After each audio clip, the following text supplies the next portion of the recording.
Hello, everyone, and welcome to Katawa Shoujo Lily's Path. Now, basically, I have moved over the 5 episodes called Hanako's Choices, have been moved over into this particular playlist because they're also Lily's Choices. So there are no differences whatsoever up until we get to the point where Lily comes and sees Hanako in the classroom and then leaves. Um, the day before we had met Lily in town, and then had come back up the hill. We had ran into Rin, escorted her back to the campus, and then the next day gone back to class. And here, Hanako has left to go to the library, and Lily has left to go down to town. We remember her talking about the previous day, her meeting a friend in town that day. And we come to the choice of which one are we going to go and spend our time with. So everything is exactly the same until you get to this point, at which point you decide if you're going down the Hanako path or you're going down the Lily path. So at this point, we will choose to go in town, and we will go down the Lily path and see how that differs from the time we've spent with Hanako.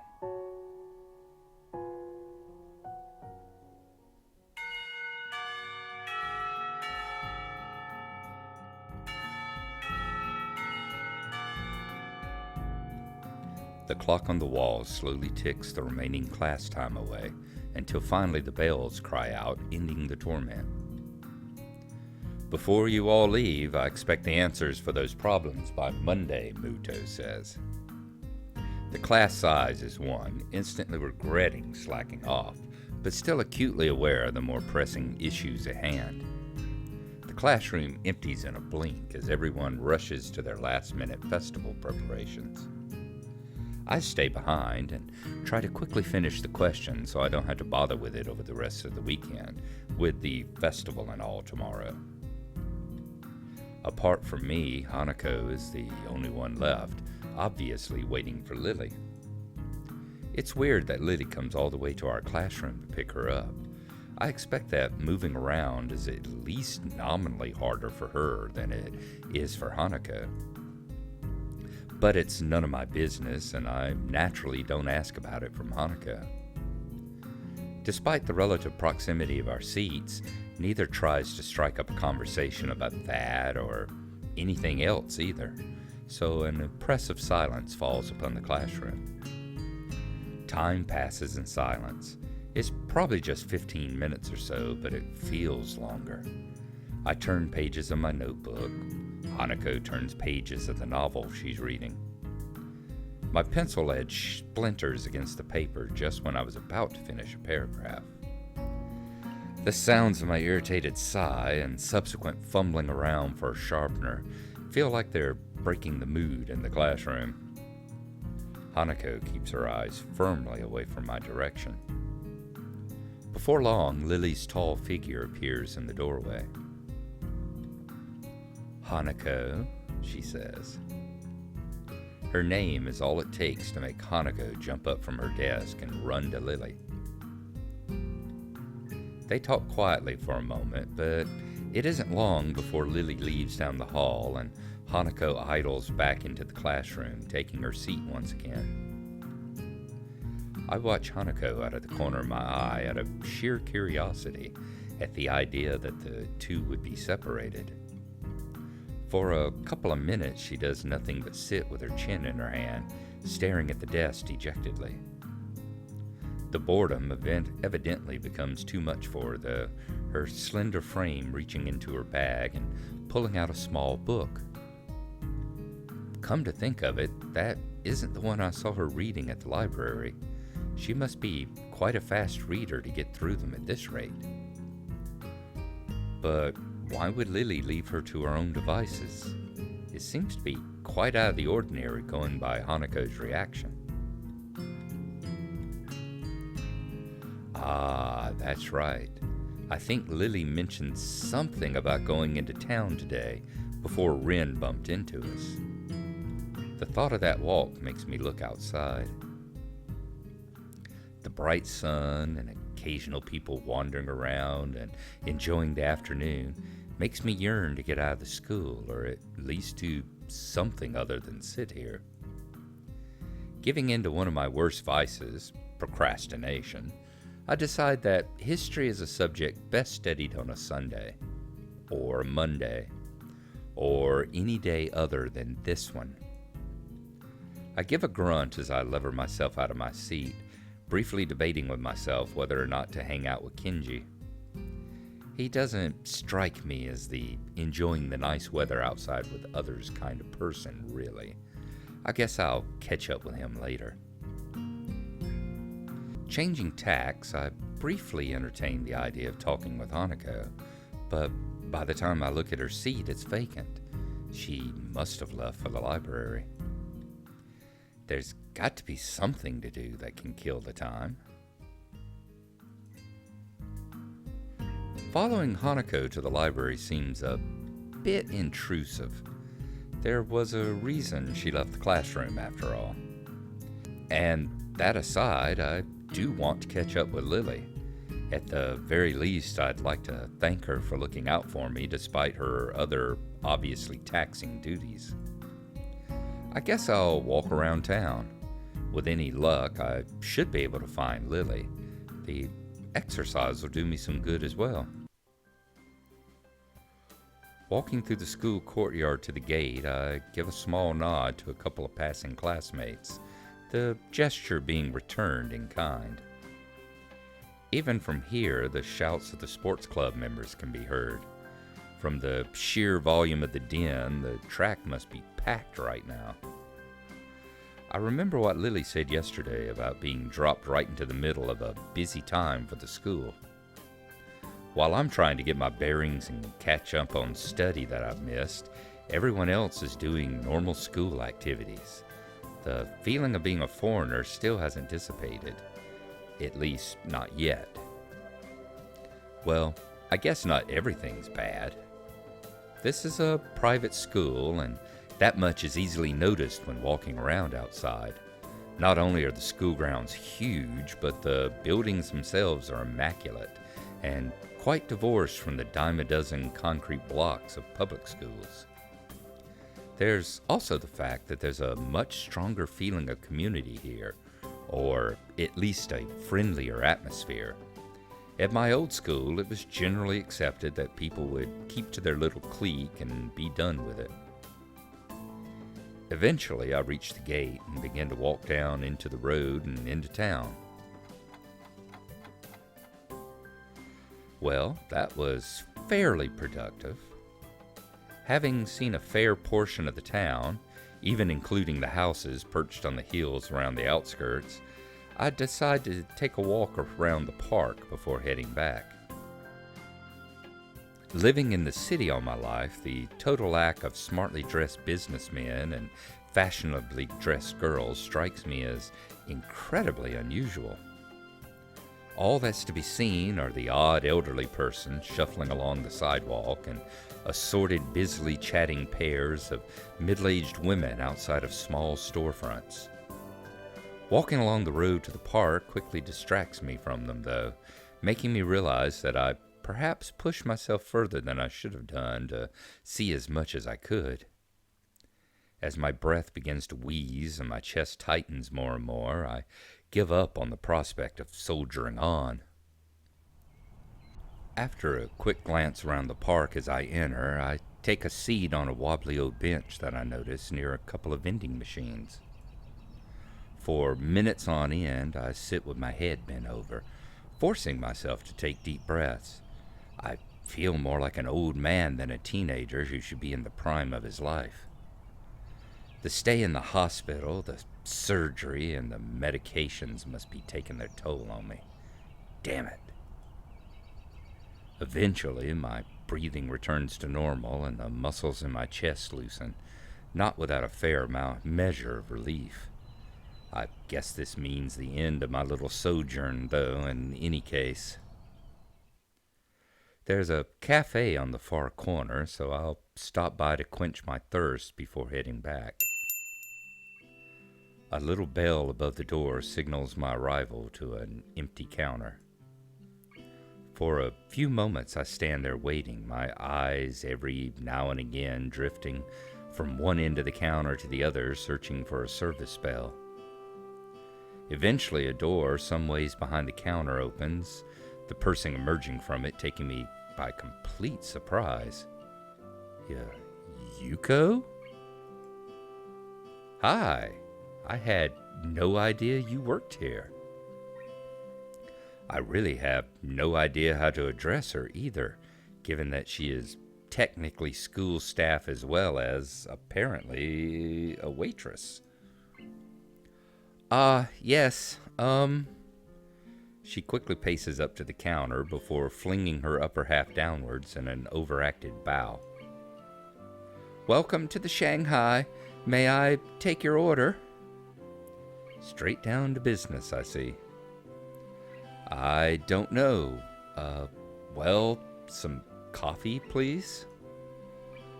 Yes, certainly. I'll make it right away and bring it to you when it's done. Thanks. Yuko's formality takes me aback. She seems to take her job very seriously. Obeying her instructions, I turn around and quickly glance around for a free table. Considering the cafe seems to be empty, this is a simple task to accomplish. As I walk towards a table adjacent to the windows, I notice a flash of yellow around one of the table dividers. Sure enough, no more than a glance is needed to ascertain that it's a certain Sato at the table. That said, I don't recognize the suited figure across the table from her. Blonde, fair-skinned, and only a little shorter. He? She? I think she must be a relative. Since the two are all but silent as the suited figure takes a swig from a cup of coffee, I decide to greet Lilly. Some part of my coming here was in order to meet her after all. Hi, Lilly, I say. Hisao? Yeah, nice to see you again. The suited girl looks up, noting my uniform with a relaxed smile. Know each other? She says. I guess, I stammer. It's as good an approximation of our relationship as I can think of. Care to take a seat, Lilly says. She says this to the air beside me, but the message is clear enough, and I take a seat beside her. I suppose some introductions might be in order. Hisao, this is Akira Sato, my older sister. Akira, this is Hisao Nakai, another Yamaku student. Looks like my guess was correct. The newly introduced Akira gives a nod, which I return. What I don't return, however, is the almost analytical gaze with which she looks me over. As she does so, Yuko walks up to the table and carefully places the coffee on the table before bowing and taking her leave. Gently bringing my hand to the side of the cup, I realize that it's already at just the right temperature to drink. After taking a sip, the flavor turns out to be just as good as the temperature. Yuko seems a lot better at this than being a librarian. I take a good long drink before relaxing into the seat. It takes mere seconds for Akira's examination to come to an end. Apparently, quickly becoming bored with the activity, she turns to her sister. So, how's school recently? It seems Akira is entirely unconcerned with someone she doesn't know at all listening to everything they say. Not that I mind. Leaving them to their chatting, I sit back and continue drinking the pleasantly aromatic coffee. Sounds like it's a pretty busy year for you then. At least I'm not cooking your meals after school anymore, Lilly replies.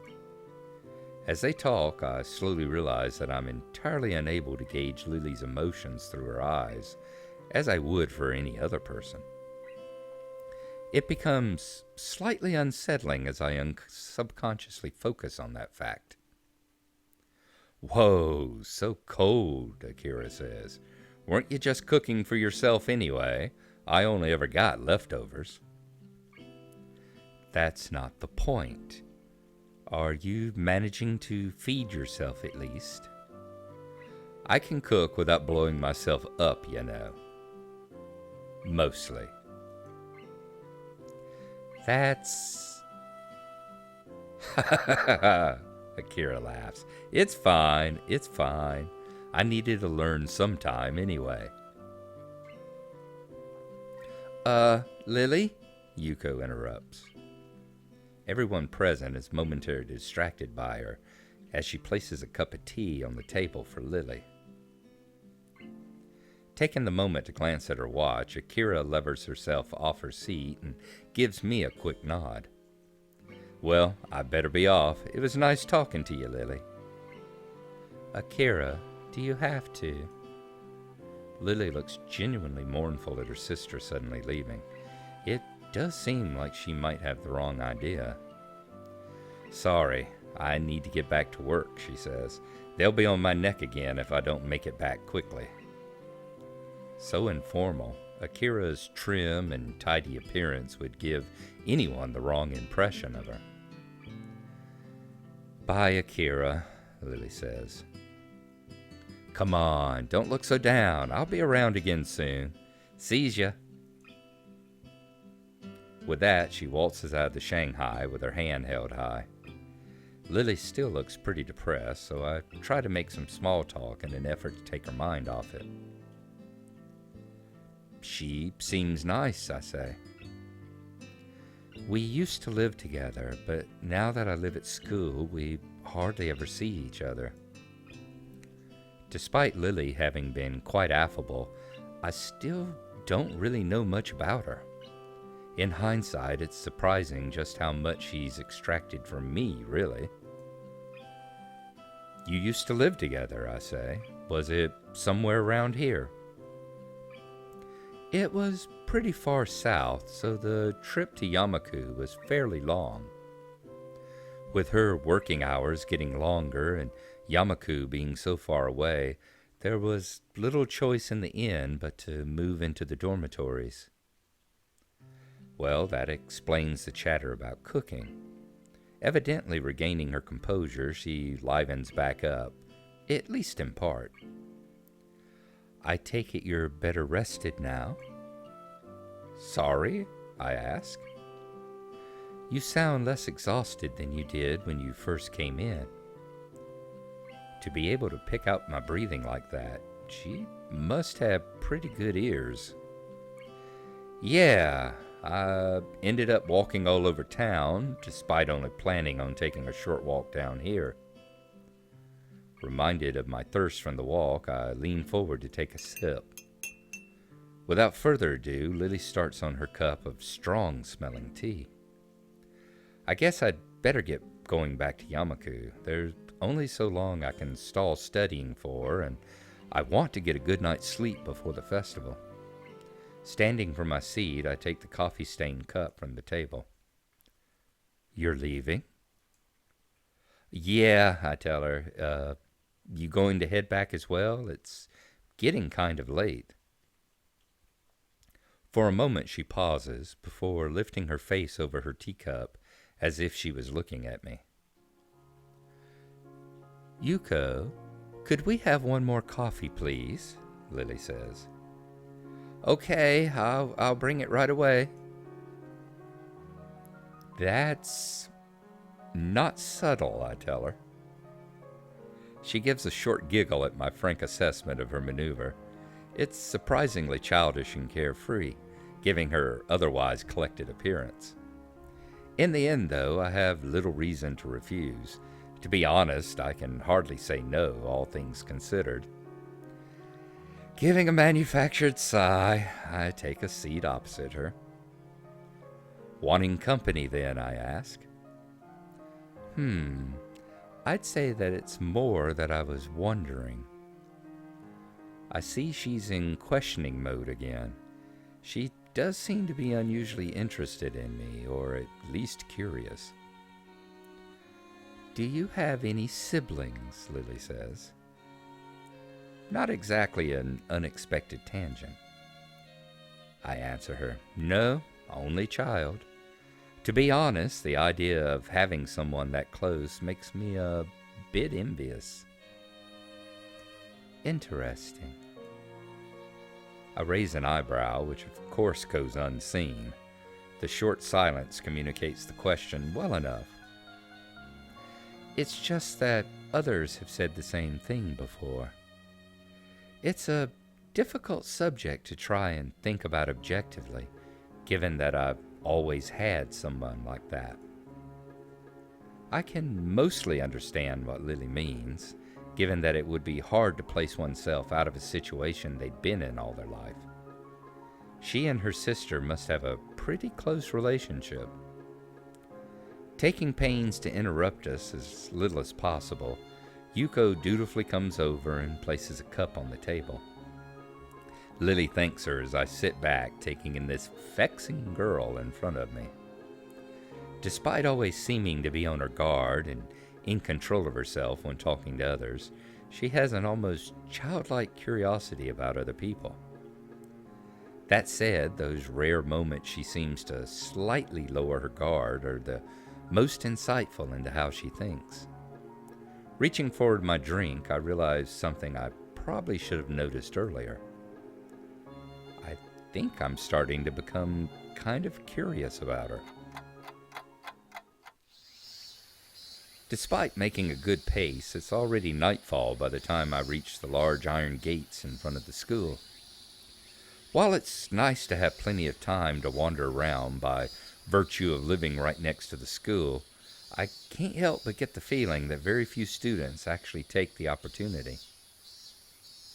Compared to the number of students I see milling around on campus during free time, it's startlingly rare to see anyone around town. Given the large number of accommodations and facilities that the school offers, many of them might simply not see any point in venturing outside, let alone people such as Hanako and Kenji. It makes me wonder if students like Shizune, Misha, and Lily are the exception for this school, rather than the norm. As I wander back to my dorm room, I continue to compare my old school with Yamaku. As I do so, I begin to be surprised that I managed to get even this used to everything that's happened to me.